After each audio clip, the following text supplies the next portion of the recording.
Do you mean what you said about giving up? Leah asked. Brian realized that she had stopped talking to Ulf some time ago, and had been listening to his conversation with Kraft. He shrugged, trying to put his feeling into words. We've tried, and almost succeeded. But if they won't listen, what can we do? What can one man possibly do against a fleet loaded with H-bombs? As if in answer to the question, Ulf's voice drowned him out, a harsh Desan word slashing the silence of the room.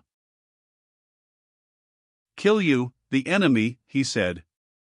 Kill you, Umedverk. He shouted the last word and his hand flashed to his belt. In a single swift motion he lifted his blowgun and placed it to his lips. A tiny dart quivered in the already dead flesh of the creature in the Magter's skull. The action had all the symbolism of a broken lance, the declaration of war. Ulf understands it a lot better than you might think, Leah said. He knows things about symbiosis and mutualism that would get him a job as a lecturer in any university on Earth. He knows just what the brain symbiote is and what it does. They even have a word for it, one that never appeared in our Desan language lessons. A life form that you can live with or cooperate with is called Medverk. One that works to destroy you is Umedverk. He also understands that life forms can change, and be Medverk or Umedverk at different times. He has just decided that the brain symbiote is Umedverk and he is out to kill it. So will the rest of the Disans as soon as he can show them the evidence and explain. You're sure of this? Brian asked, interested in spite of himself. Positive. The Disans have an absolute attitude towards survival, you should realize that. Not the same as the Magter, but not much different in the results. They will kill the brain symbiotes, even if it means killing every Magter who harbors one. If that is the case, we can't leave now, Brian said. With these words it suddenly became clear what he had to do. The ship is coming down now from the fleet. Get in it and take the body of the Magter. I won't go. Where will you be? She asked, shocked. Fighting the Magter. My presence on the planet means that Kraft won't keep his threat to drop the bombs any earlier than the midnight deadline. That would be deliberately murdering me. I doubt if my presence past midnight will stop him, but it should keep the bombs away at least until then. What will you accomplish besides committing suicide? Leah pleaded. You just told me how a single man can't stop the bombs. What will happen to you at midnight? I'll be dead, but in spite of that I can't run away. Not now. I must do everything possible right up until the last instant. Ulf and I will go to the Magter Tower, try to find out if the bombs are there. He will fight on our side now. He may even know more about the bombs, things that he didn't want to tell me before. We can get help from his people. Some of them must know where the bombs are, being native to this planet. Leah started to say something, but he rushed on, drowning out her words. You have just as big a job. Show the Magter to Kraft, explain the significance of the brain parasite to him. Try to get him to talk to Heiss about the last raid. Try to get him to hold off the attack. I'll keep the radio with me and as soon as I know anything I'll call in. This is all last resort, finger in the dike kind of stuff, but it is all we can do. Because if we do nothing, it means the end of Dis. Leah tried to argue with him, but he wouldn't listen to her. He only kissed her, and with a lightness he did not feel tried to convince her that everything would be all right. In their hearts they both knew it wouldn't be, but they left it that way because it was the least painful solution. A sudden rumbling shook the building and the windows darkened as a ship settled in the street outside. The Nijord crew came in with guns pointed, alert for anything. After a little convincing, they took the cadaver, as well as Leah, when they lifted ship. Brian watched the spacer become a pinpoint in the sky and vanish. He tried to shake off the feeling that this was the last time he would see any of them. "Let's get out of here fast," he told Ulf, picking up the radio, "before anyone comes around to see why the ship landed." "What will you do?" Ulf asked as they went down the street towards the desert. "What can we do in the few hours we have left?" He pointed at the sun, nearing the horizon. Brian shifted the weight of the radio to his other hand before replying. "Get to the Magter tower we raided last night, that's the best chance. The bombs might be there. Unless you know where the bombs are?" Ulf shook his head. "I do not know, but some of my people may. We will capture a Magter, then kill him, so they can all see the Umedverk. Then they will tell us everything they know." "The tower first then, for bombs or a sample Magter. What's the fastest way we can get there?" Ulf frowned in thought. "If you can drive one of the cars the offworlders use, I know where there are some locked-in buildings in this city. None of my people know how they are made to move. I can work them, let's go." Chance was with them this time. The first sand car they found still had the keys in the lock. It was battery-powered, but contained a full charge. Much quieter than the heavy atomic cars, it sped smoothly out of the city and across the sand. Ahead of them the sun sank in a red wave of color. It was 6 o'clock. By the time they reached the tower it was 7, and Brian's nerves felt as if they were writhing under his skin.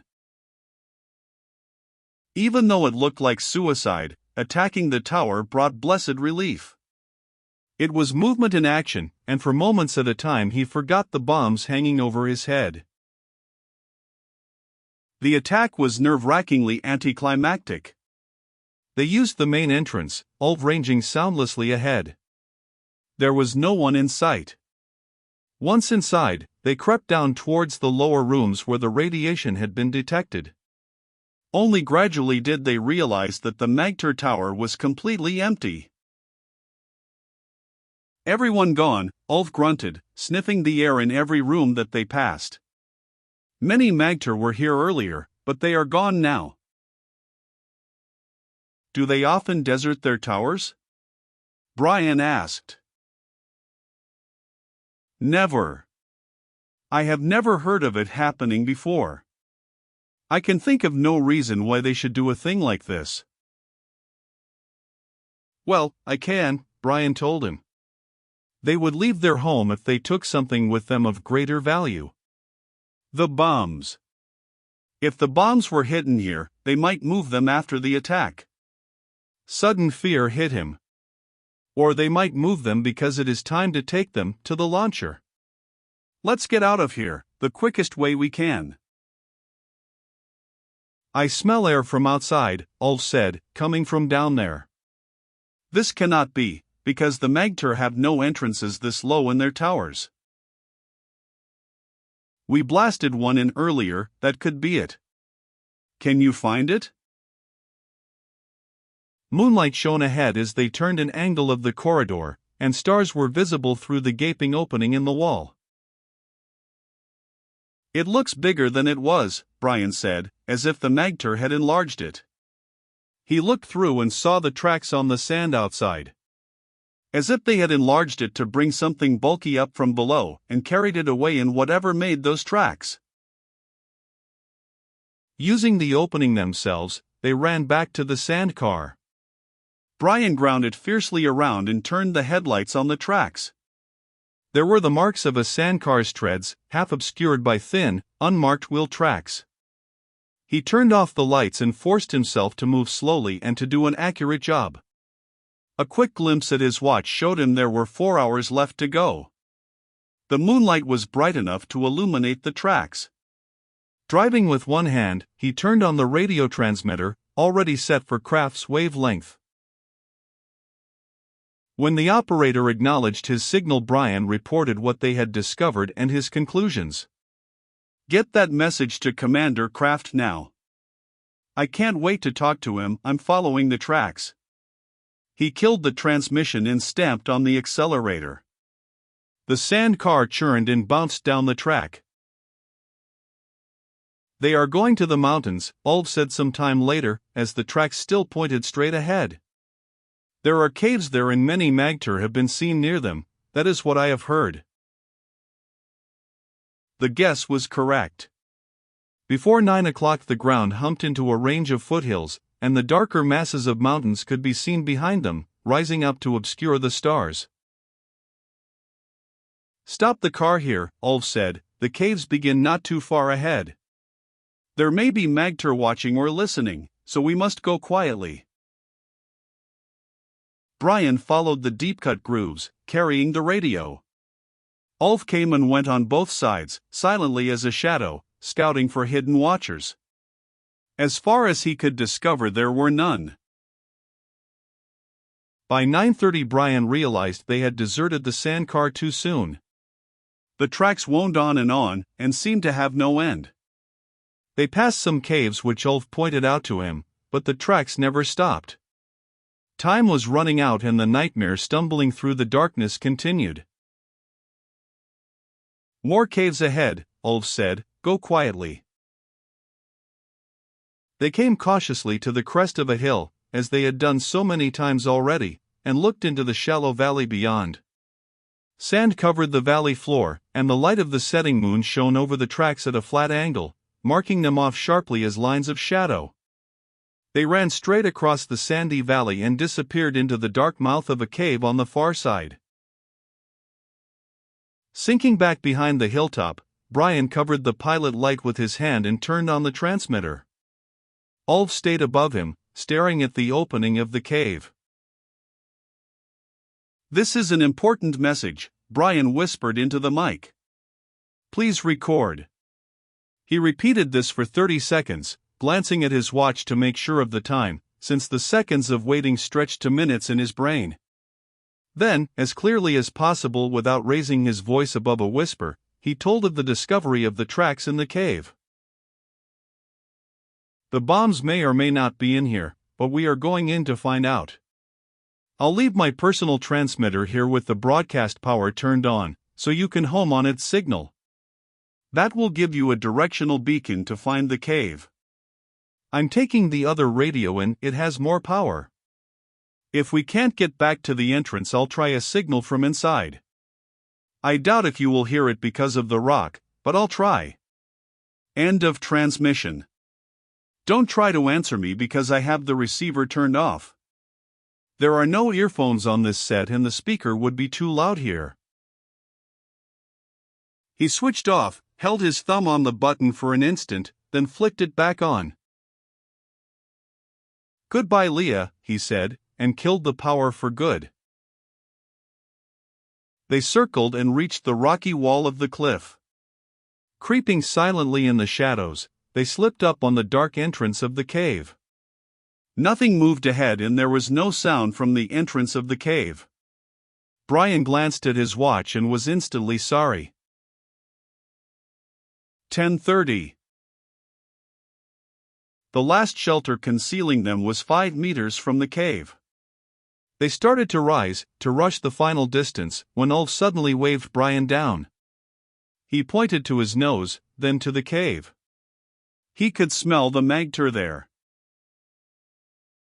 A dark figure separated itself from the greater darkness of the cave mouth. Ulf acted instantly. He stood up and his hand went to his mouth, air hissed faintly through the tube in his hand. Without a sound the magter folded and fell to the ground. Before the body hit, Ulf crouched low and rushed in. There was the sudden scuffling of feet on the floor, then silence. Brian walked in, gun ready and alert, not knowing what he would find. His toe pushed against a body on the ground and from the darkness Ulf whispered, "There were only 2. We can go on now." Finding their way through the cave was a maddening torture. They had no light, nor would they dare use one if they had. There were no wheel marks to follow on the stone floor. Without Ald's sensitive nose, they would have been completely lost. The cave branched and rejoined, and they soon lost all sense of direction. Walking was almost impossible. They had to grope with their hands before them like blind men.